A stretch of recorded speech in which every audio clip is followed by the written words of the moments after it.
Corona vaccine की काट खोजने की कड़ी में भारत की जेनोवा बायो फार्मास्यूटिकल्स ने मानो पहाड़ पलट दिया है। जी हां, देश की पहली mRNA बेस्ड कोविड वैक्सीन का फर्स्ट ट्रायल सक्सेसफुल रहा है। अब जेनोवा बायो फार्मास्यूटिकल्स को कोरोना वैक्सीन के mRNA वर्जन के दूसरे और तीसरे ट्रायल की अनुमति मिल गई है।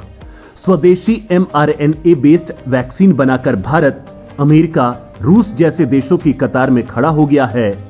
जेनोवा बायो फार्मास्यूटिकल्स को उम्मीद है कि उनकी mRNA आधारित वैक्सीन दूसरे और तीसरे फेज के ट्रायल को भी क्लियर कर लेगी। कोरोना की काट खोजने की भारत की इस बड़ी उपलब्धि के बारे में आपको इस वीडियो में तफसील से बताएंगे। साथ ही इस वीडियो में होगा mRNA आधारित कोरोना टीके के पहले ट्रायल के सफल होने के क्या है मायने। आखिर क्या है mRNA आधारित कोरोना वैक्सीन और ये क्यों बेहद खास है।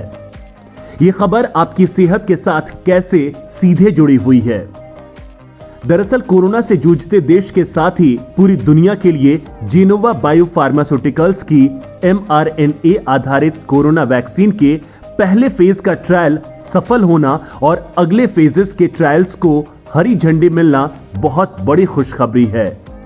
अब वैक्सीन के दूसरे और तीसरे चरण के ट्रायल्स की तैयारी की जा रही है।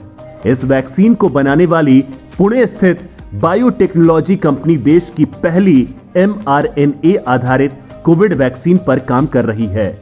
इस वीडियो की पहली हाईलाइट भी यही है कि mRNA आधारित कोरोना टीके के पहले ट्रायल के सफल होने के क्या है मायने। जेनोवा बायो फार्मास्यूटिकल्स ने सरकार के राष्ट्रीय नियामक प्राधिकरण यानी NRA के केंद्रीय औषधि मानक नियंत्रण संगठन यानी CDSCO को अपनी वैक्सीन के पहले फेज के क्लिनिकल डेटा भेजे हैं, जिनका एनालिसिस करने के बाद कमेटी ने वैक्सीन HGCO19 को सुरक्षित और इम्यूनोजेनिक बताया है।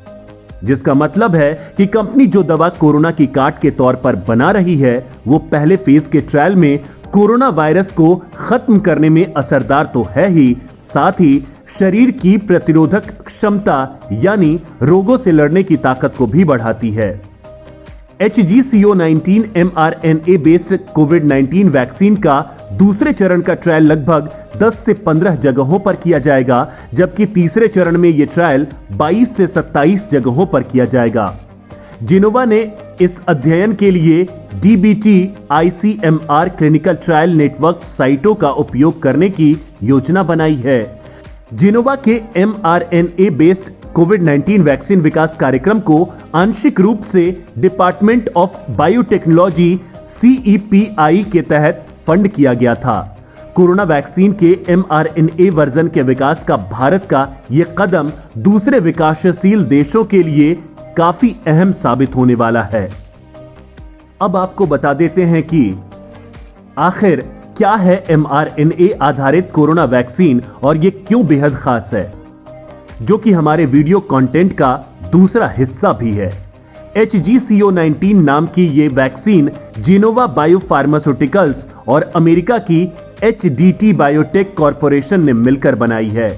कंपनी ने इस वैक्सीन पर तब से ही काम करना शुरू कर दिया था जब पहली बार जनवरी 2020 में SARS-CoV-2 जीनोम सामने आया था।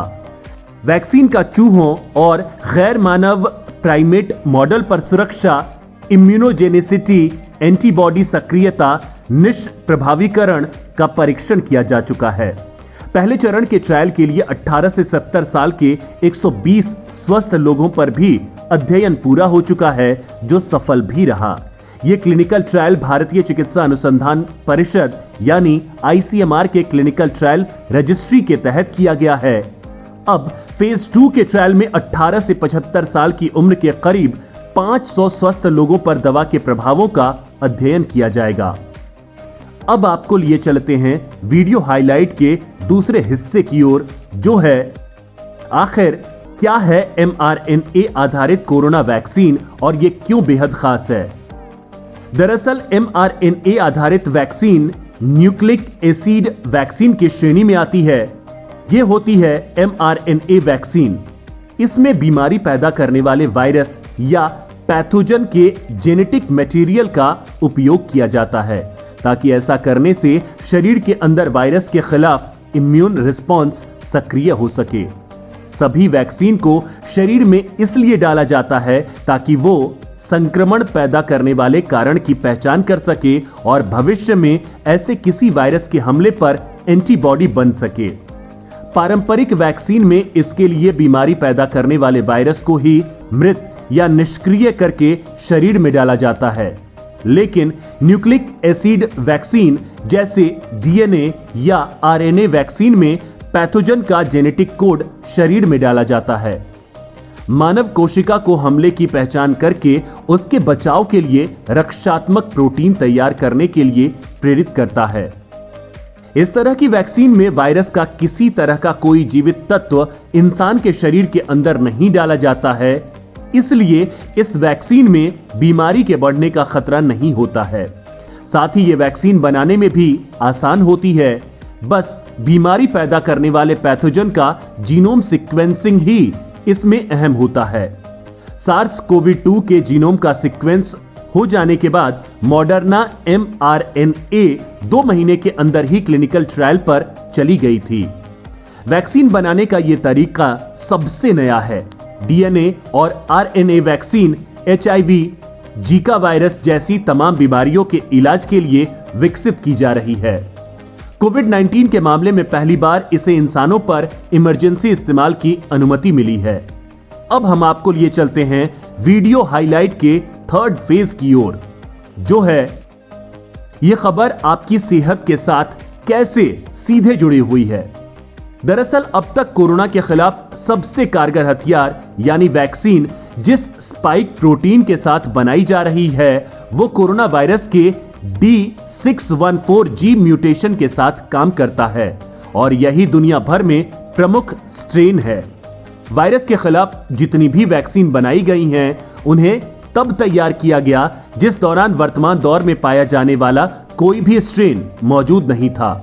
हालांकि उस दौरान बनाई गई सभी वैक्सीन अभी भी काम कर रही हैं, लेकिन जिनोवा बायोफार्मास्यूटिकल्स अपनी HGCO19 वैक्सीन में खुद से बढ़ने वाले saRNA प्लेटफॉर्म का इस्तेमाल करती है, जो फाइजर और मॉडर्ना से अलग बताई जाती है। जिनोवा बायोफार्मास्यूटिकल्स ने अभी तक फेज 1 क्लिनिकल ट्रायल का डाटा ही दिया है और इसे उत्पादन तक पहुंचाने में अभी कुछ वक्त लगेगा। हालांकि अच्छी बात यह है कि पहले फेज के बाद बाकी के दोनों फेजेस यानी फेज 2 और 3 के ट्रायल की अनुमति भी जिनोवा को मिल चुकी है। कंपनी की कोशिश है कि इस वैक्सीन के आपातकालीन इस्तेमाल की इजाजत मिल सके। खास बात यह है कि इस वैक्सीन को 2 से 8 डिग्री पर स्टोर किया जा सकता है, लिहाजा इसे देश या दुनिया के किसी दूसरे हिस्से में ले जाना भी काफी आसान है, क्योंकि 2 से 8 डिग्री का तापमान सामान्य रेफ्रिजरेटर या आइस बॉक्स के जरिए भी मेंटेन किया जा सकता है।